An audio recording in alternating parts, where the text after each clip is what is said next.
ಕಾರ್ಯಕ್ರಮಕ್ಕೆ ಕೇಂದ್ರ ಬಿಂದುವಾದಂತಹ ಸ್ವಾಮೀಜಿಗಳನ್ನು ನಮಸ್ಕರಿಸುತ್ತಾ ಹಾಗೂ ನಮ್ಮ ರಾಜ್ಯಾಧ್ಯಕ್ಷರಾದ ಶ್ರೀ ನಾಗರಾಜ್ ಸರ್ ಮತ್ತು ಮಹಿಳಾ ರಾಜ್ಯಾಧ್ಯಕ್ಷರಾದ ಬೇಬಿ ರಾಣಿ ಮೇಡಮ್ ಅವ್ರಿಗೂ ಹಾಗೂ ಪ್ರಧಾನ ಕಾರ್ಯದರ್ಶಿಯಾದಂಥ ಸಜ್ಜನ್ ಮೇಡಮ್ ಅವ್ರಿಗೂ ಹಾಗೂ ಈ ಊರಿನ ಪ್ರಮುಖರಾದಂಥ ಸಿದ್ದನಗೌಡ ಪಾಟೀಲ್ ಅವರಿಗೂ ಹಾಗೂ ಈ ಕಾರ್ಯಕ್ರಮದ ಈ ಸಂಘಟನೆಯ ಒಕ್ಕೂಟದ ಎಲ್ಲ ಮುಖ್ಯ ಪದಾಧಿಕಾರಿಗಳಿಗೂ ಮತ್ತು ಊರಿನ ಎಲ್ಲ ಹಿರಿಯರಿಗೂ ಮತ್ತು ಕಾರ್ಮಿಕರಿಗೂ ಮತ್ತು ಪತ್ರಕರ್ತರಿಗೂ ನನ್ನ ನಮಸ್ಕಾರ. ಈ ಕಾರ್ಯಕ್ರಮ ಸರ್ ಹೇಳ್ದಂಗ ಯಾಕೆ ಗೊತ್ತಿಲ್ಲ. ಈ ಕಟ್ಟಡ ಕಾರ್ಮಿಕರಿಗೆ ಏನೇನು ಸವಲತ್ತುಗಳು ಬರ್ತಾವ ಏನಿಲ್ಲ ಅನ್ನೋದು ಯಾರಿಗೆ ಭಾಳ ಅಂದ್ರೆ 100ಕ್ಕೆ 5% ಮಾತ್ರ ಗೊತ್ತೈತಂತ ನಾನು ಅನ್ಕೊಂಡಿನಿ.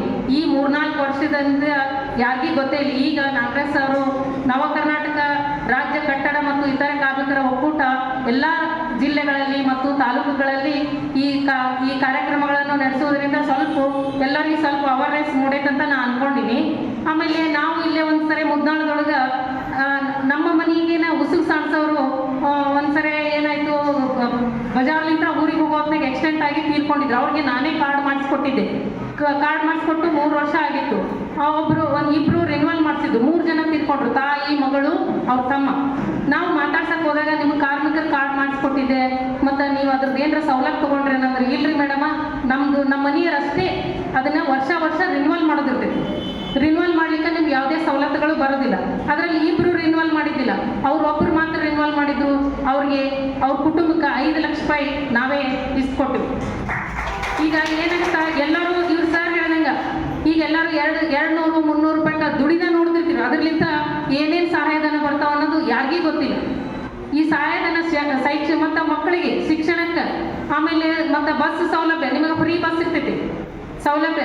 ಅವ್ರ ಕಾರ್ಮಿಕರ ಮಕ್ಕಳಿಗೆ ಫ್ರೀ ಸೌಲಭ್ಯ. ಕಾರ್ಮಿಕರು ಯಾರಂದ್ರೆ ಉಸುಕು ಸಾಣಿಸೋರ್ಲಿಂತ ಹಿಡಿದು ಉಸುಕು ಸಾಣಿಸೋರು, ಕಂಬಾರು, ಆಮೇಲೆ ಬಡಿಗೇರು, ಆಮೇಲೆ ಏನೋ ಕಾಂಟ್ರಾಕ್ಟ್ಸು, ಆಮೇಲೆ ಕಟ್ಟಡ ಮಾಡುವಂಥವ್ರು, ಇವರೆಲ್ಲ ನೀರು ಹೊಡೆಯುವಂಥವ್ರು, ಇವರೆಲ್ಲ ಕಾರ್ಮಿಕರೊಳಗನೆ ಬರ್ತಾರೆ. ಆಮೇಲೆ ಇತರೆ ಕಾರ್ಮಿಕರಂದ್ರೆ ಅಸಂಘಟಿತ ಕಾರ್ಮಿಕರಂತ ಬರ್ತಾರೆ. ಅಸಂಘಟಿತ ಕಾರ್ಮಿಕರು ಯಾರಂದ್ರೆ ಬೀದಿ ವ್ಯಾಪಾರಿಗಳು, ಹಣ್ಣು ಮಾರೋರು, ಕಾಯಿಪಲ್ಯ ಮಾರೋರು, ಟೈಲರಿಂಗ್ ಮಾಡೋರು, ಇವರೆಲ್ಲ ನಾನಾ ಉದ್ಯೋಗದೊಳಗೆ ಇರ್ತಾರೆ. ಅವರೆಲ್ಲ ಅಸಂಘಟಿತ ಕಾರ್ಮಿಕರು. ಆ ಕಾರ್ಮಿಕರು ಏನು ಮಾಡಬೇಕು, ಅಸಂಘಟಿತ ಕಾರ್ಮಿಕರ ಕಾರ್ಡ್ ಅವ್ರು ಮಾಡಿಸ್ಕೋಬೇಕು, ಕಾರ್ಮಿಕರ ಕಾರ್ಡ್ ಇವ್ರು ಮಾಡಿಸ್ಕೋಬೇಕು. ಈಗ ಏನಾಗತ್ತೈತಂದ್ರೆ ಕಾರ್ಮಿಕರು ಯಾರು ಇಲ್ಲಾರ್ದವ್ರನ್ನ ಕಾರ್ಮಿಕರ ಕಾರ್ಡ್ ಮಾಡಿಸ್ಕೊಳಕತ್ತಾರ. ಹಿಂಗಾಗಿ ಕಾರ್ಮಿಕರಿಗೆ ಯಾವುದೇ ಸವಲತ್ತುಗಳು ಮುಟ್ತಾ ಇಲ್ಲ. ಈಗ ಏನು ಮಾಡಿ ಸಂತೋಷ್ ಲಾಡ್ ಸರ್ ಏನು ಮಾಡಿದ್ರು, ಈ ಕಾರ್ಮಿಕರ ಕಾರ್ಡ್ ಕಾರ್ಮಿಕರಿಗೆ ಅಷ್ಟೇ ಮುಟ್ಬೇಕಂತೇಳಿ ಅವ್ರು ಏನು ಮಾಡಕತ್ತಾರೆ, ಈಗ ನೀವು ಯಾವ ಸಂಬಳ, ಈಗ ನೀವು ಕಟ್ಟಡ ಮಾಡುವಂಥ ಸಂಬಳ ತಗೊಂತೀರಲ್ಲ, ಅದ್ರದ್ದು ರೆಸಿಪ್ಟ್ ಕೇಳಾಕತ್ತಾರೆ. ಅದು ಎಷ್ಟರ ಮಟ್ಟಿಗೆ ಸಕ್ಸಸ್ ಆಗುತ್ತಾ ಗೊತ್ತಿಲ್ಲ. ಆ ರೆಸಿಪ್ಟ್ 30 ದಿವಸದೊಳಗೆ ರೆಸಿಪ್ಟ್ ತೊಗೊಂಡೋಗಿ ಅದನ್ನ ಏನಾರ ಕಾರ್ಮಿಕರ ಕಾರ್ಡ್ ಮಾಡಿಸ್ರಿ ಅಂದ್ರೆ ಕಾರ್ಮಿಕರಿಗೆ ಮುಟ್ಟುತ್ತ. ಕಾರ್ಮಿಕರಿಗೆ ಮುಟ್ಟವಲ್ದಿದ್ದು ಸವಲತ್ತುಗಳು ಬೇರೆಯವ್ರನ್ನ ತಗೊಳಕತ್ಬಿಟ್ಟಾರ ಇಂಥ ಸವಲತ್ತುಗಳು. ಆಮೇಲೆ ಕಾರ್ಮಿಕರ ಮಕ್ಕಳಿಗೆ ಮದುವೆಗೆ 50,000 ಕೊಡ್ತಾರೆ. ನಿಮ್ಗೆ ಯಾರಿಗೂ ಗೊತ್ತಿಲ್ಲ ಅಂತ ಅನ್ಕೊಂಡಿ ನಾನು. ಇದನ್ನೇನು ಮಾಡ್ತಾರೆ, ಬೇರೆದವ್ರು ಯೂಸ್ ಮಾಡ್ಕೊತಾರೆ.